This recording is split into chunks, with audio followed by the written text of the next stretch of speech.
Lalu bapak-bapak, ibu-ibu, kami berharap semua tetap baik dengan bapak-bapak, ibu-ibu, dan kami terus berdoa bagi kita semua, khususnya saat ini. Dan kita akan terus melihat firman dari Yakobus, dari khotbah yang di Lifeline. Ini kesimpulan dari khotbah setiap hari Minggu, karena menurut saya Yakobus sangat cocok sekali bagi kita saat ini. Lalu tolong ingat, kalau Yakobus dia menulis pelajaran bukan yang baru, tetapi dia menulis pelajaran ini nasihat bagi orang-orang yang menderita, yang menghadapi tantangan, supaya mereka tetap teguh, supaya mereka menjadi lebih dewasa, supaya mereka dapat dorongan untuk tetap setia walaupun mereka menghadapi situasi yang sangat sulit dalam kehidupan. Dan dia biasanya mengambil dari bukit di atas, khotbah di atas bukit di Matius 5, 6, dan 7, dan juga dari Amsal. Khususnya bagian awal di Amsal 1 sampai ke 9. Dan kita sudah melihat bagaimana dia menjelaskan proses dengan pencobaan dan godaan. Dan pencobaan itu mungkin kalau kita dapat perspektif dan respons yang baik, pencobaan itu bisa menolong kita tambah dewasa, kita menjadi lebih lengkap, kita menjadi lebih rohani. Lalu hasilnya bisa baik, walaupun prosesnya menderita, prosesnya sulit, nggak mudah. Tetapi mungkin kalau kita tetap mengarahkan hati dan semuanya terhadap Allah sendiri, mungkin kita bisa melewati pencobaan dengan baik dan menjadi lebih dewasa melalui pencobaan itu. Tapi godaan bukan dari Allah, karena dia nggak digodai lalu dia nggak bisa menggoda kita. Tetapi godaan biasanya dari kita sendiri, dari dunia ini, khususnya bagian kelemahan saya.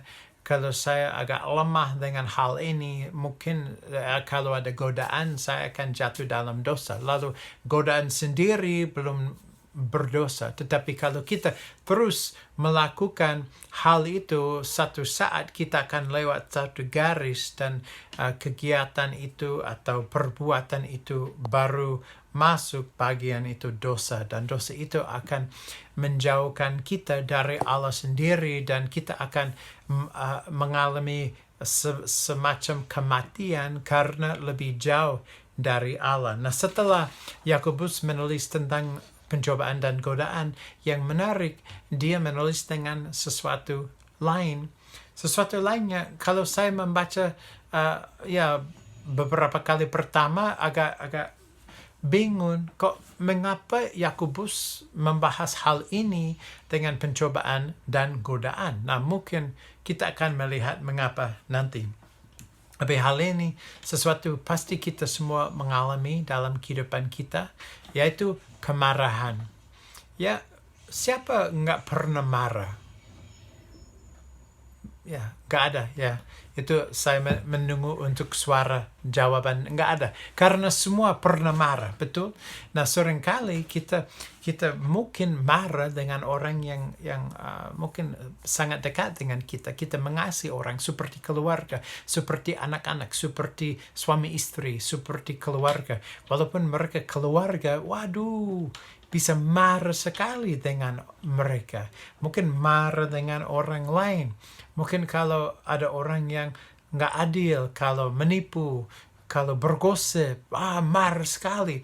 Tapi dari pengalaman saya di Indonesia, saya paling sering melihat orang marah sekali itu dengan orang yang dekat, yaitu keluarga atau teman dekat. Biasanya nggak selalu, pasti nggak selalu. Tapi yang saya melihat, seringkali banyak masalah di rumah tangga, dan oleh karena itu banyak kemarahan yang nggak dijaga. Nah, hasil itu buruk sekali, betul? Bukan saja untuk orang yang marah, tapi yang dimarahin, lalu yang menerima kemarahan itu juga buruk bagi mereka juga.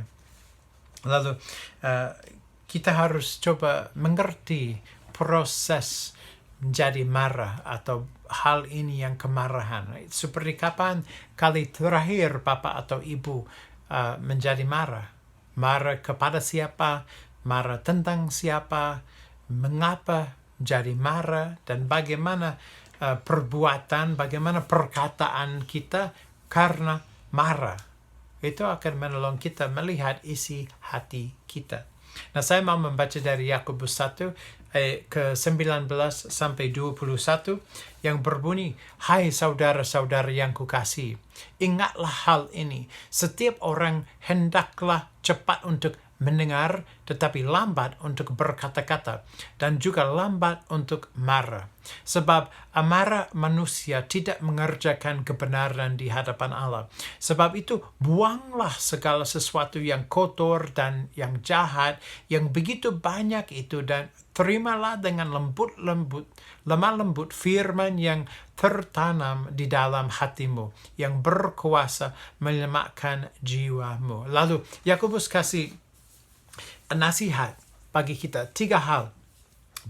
Ingat tiga hal ini.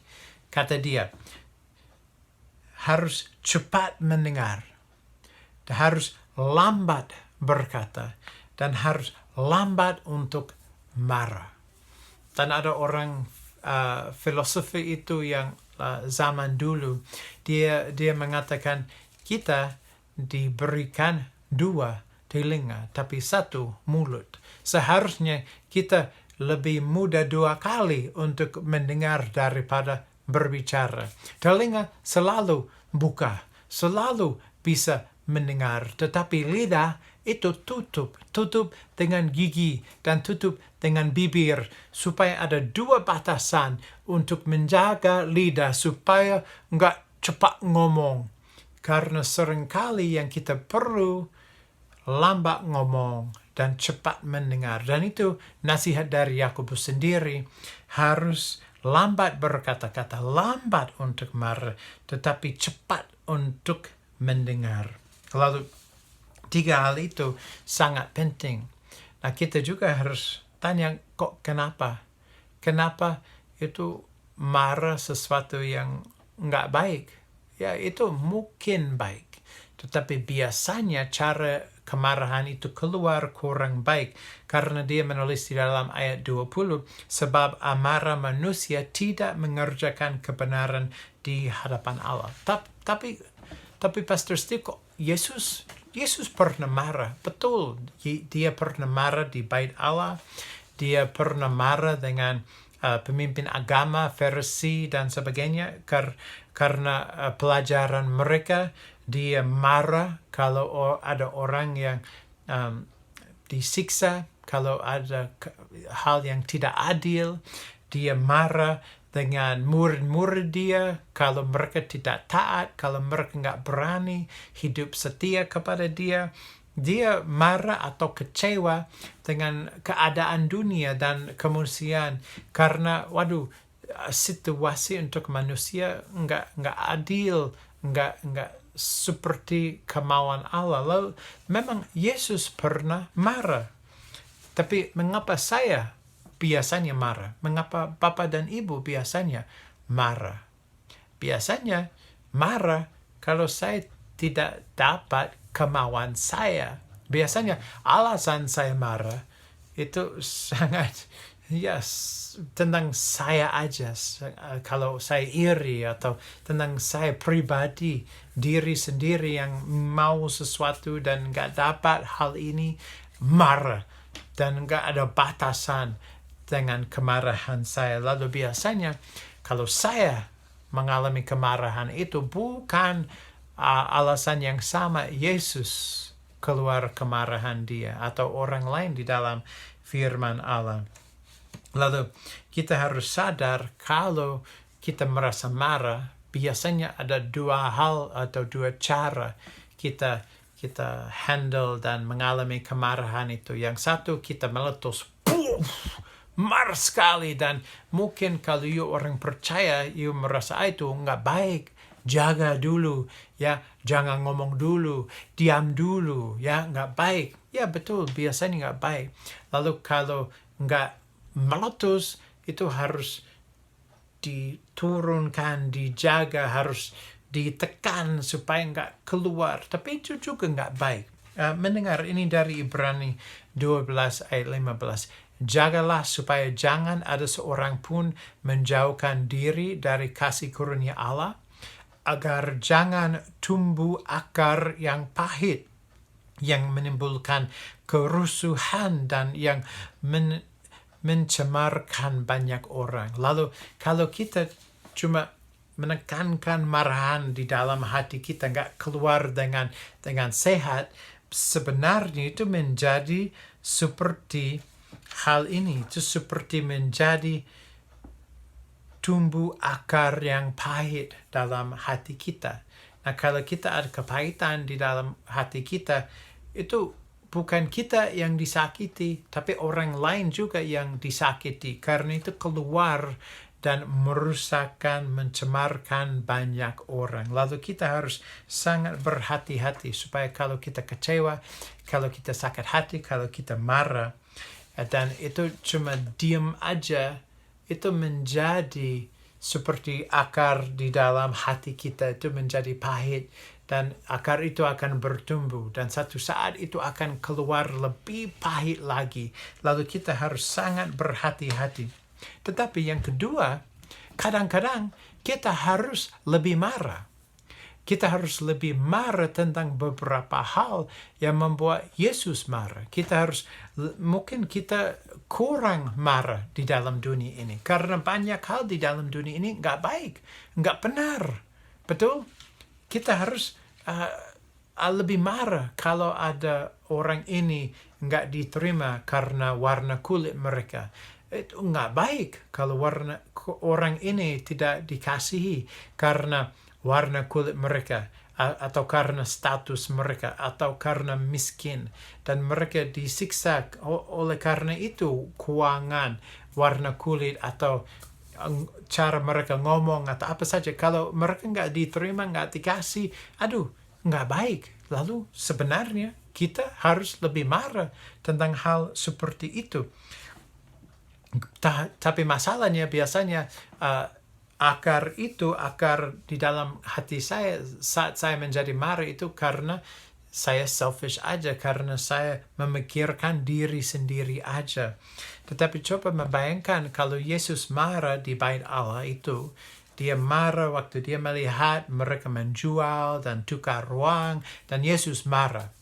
Nah, banyak orang pernah datang ke bait Allah itu setiap hari, nggak pernah ada yang marah. Tetapi mungkin kalau ada yang marah dan membuat yang sama, melakukan yang sama dengan Yesus, bagaimana Allah bisa ngomong itu salah, Steve? Kalau saya juga mengusir orang yang menjual dan tukar uang di bait Allah, bagaimana saya salah? Karena Yesus sendiri melakukan hal yang sama. Lalu harus ada cara kita bisa marah dengan baik. Mungkin kita menjadi marah untuk menjaga hal yang baik melawan hal yang jahat. Itu bagus, ya. Lalu itu sebabnya di dalam Efesus 4 ayat ke-26, Paulus menulis, apabila kamu menjadi marah, janganlah kamu berbuat dosa. Lalu ada kemungkinan kamu menjadi marah dan tidak berbuat dosa. Karena bagi Paulus, seperti ada cara bisa menjadi marah. Janganlah kamu berbuat dosa. Lalu tidak tentu menjadi marah dan berbuat dosa. Kalau kita melihat di dalam firman Allah, Yesus pernah marah, Daud pernah marah, Paulus pernah marah. Lalu harus ada cara untuk menjadi marah tetapi nggak sampai berbuat dosa seperti perkataan Paulus. Yang penting hati kita. Kalau hati saya murni, kalau hati saya sehati dengan Allah, mungkin saya akan menjadi marah tentang hal yang benar, tentang hal yang baik. Lalu kalau kita melihat di dalam ayat 21, Yakobus menulis, sebab itu buanglah segala sesuatu yang kotor dan yang jahat. Nah, kata itu buanglah, itu seperti kalau keluar mau jalan-jalan atau mau kerja, dan kemudian hujan lebat itu, dan you lagi naik sepeda motor dan you nggak ada tempat untuk menunggu, lalu you harus lanjut di dalam hujan yang lebat itu. Nah, motormu nggak baik, lalu motormu agak jelek, maaf, dan itu mogok. Nah, karena mogok, you turun dan you harus mendorong sepeda motor itu. Tetapi hujan lebat itu tanah licin, you jatuh, sepeda motor kotor, semua baju you kotor sekali. Aduh, you pulang, you mau mandi, you melepaskan semua baju itu, baju sudah disobek, sudah bau, sudah kotor, nggak bisa dicuci, you buang aja. Mau cuci supaya bersih dan berpakaian yang hangat dan lembut dan minum teh. Nah, kata buanglah seperti proses untuk melepaskan baju itu dan lempar baju itu karena kotor, sobek, bau. Sama seperti itu kalau kita jahat dan tidak menjaga hati kita, seperti kita harus membuang hal itu yang kotor dan jahat, dan kita harus dapat hati yang lemah lembut dengan firman Allah, supaya kita menyelamatkan jiwa kita pribadi dan juga supaya kita menjadi berkat kepada orang di sekitar kita. Lalu, mengapa Yakobus menulis hal ini di bab pertama? Dia membaca tentang menulis tentang pencobaan, dia membaca tentang godaan. Loh, tiba-tiba ada kemarahan, kok kenapa? Menurut saya, alasan karena kalau kita mengalami pencobaan, kalau kita mengalami godaan, seringkali kita marah. Marah kepada siapa? Kalau kita ada kepercayaan dengan Allah sendiri, kita marah sama Dia. Kok kalau Allah itu baik, kalau Allah mengasihi saya, kalau Allah seperti ini, kok kenapa? Kok kenapa? Saya berdoa, saya sabar, saya menunggu. Kok kenapa Allah ini terjadi kepada saya? Saya pikir you baik, tapi yang saya alami nggak baik. Lalu bagaimana bisa Allah? Dan tiba-tiba kita udah frustrasi dengan Allah, atau kita sakit hati dengan Allah, atau kita sudah marah dengan Allah. Menurut saya, Yakobus sadar kalau kita menghadapi godaan, kalau kita menghadapi pencobaan, jangan marah kepada Allah, karena itu akan menghancurkan kehidupanmu. Itu akan membuat jiwamu nggak diselamatkan. Karena kalau kita menerima firman yang tertanam di dalam hati kita dengan lemah lembut, itu ada kekuasaan untuk menyelamatkan jiwa kita. Lalu, apa saja yang kita menghadapi di dalam kehidupan kita, jangan sampai kita marah kepada Allah. Lalu dengan kemarahan, Yakobus kasih beberapa petunjuk. Jangan marah sama Allah. Apa saja yang kita hadapi di dalam kehidupan ini. Mungkin kita perlu lebih marah di dalam kehidupan ini, tapi berjaga-jaga dulu, hati-hati dulu. Karena kita harus marah tentang hal yang sama yang membuat hati Allah marah juga. Dan seringkali kita cuma marah karena tidak dapat kemauan kita. Kita terlalu selfish dan memikirkan dan mengutamakan diri sendiri. Jangan menjadi orang yang selfish aja. Karena you akan menjadi marah. Dan you akan menghancurkan kehidupan you dan kehidupan orang di sekitar you.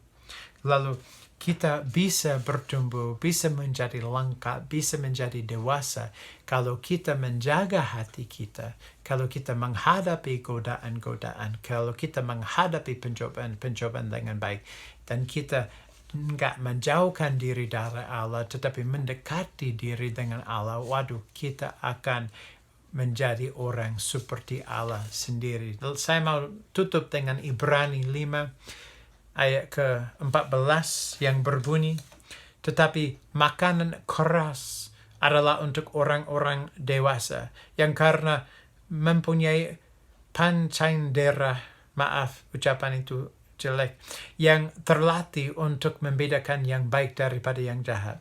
Lalu jangan lupa, orang menjadi dewasa melalui latihan. Karena penulis di Ibrani mengatakan yang terlatih karena melalui kehidupan ini seperti menjadi pelatihan bagi kita, latihan supaya menjadi dewasa, latihan supaya kalau menghadapi hal-hal yang sulit, respons kita lebih dewasa, respons kita lebih benar. Lalu cuma satu cara kita dapat respons yang lebih baik, bertumbuh. Dan kita akan bertumbuh kalau respons itu baik terhadap pencobaan-pencobaan, terhadap godaan-godaan, dan juga terhadap situasi-situasi yang mungkin membuat kita marah. Tolong jaga diri supaya kita mengalami keselamatan Allah dan juga supaya orang lain di sekitar kita juga diberkati melalui respons kita. Tuhan memberkati. Amin.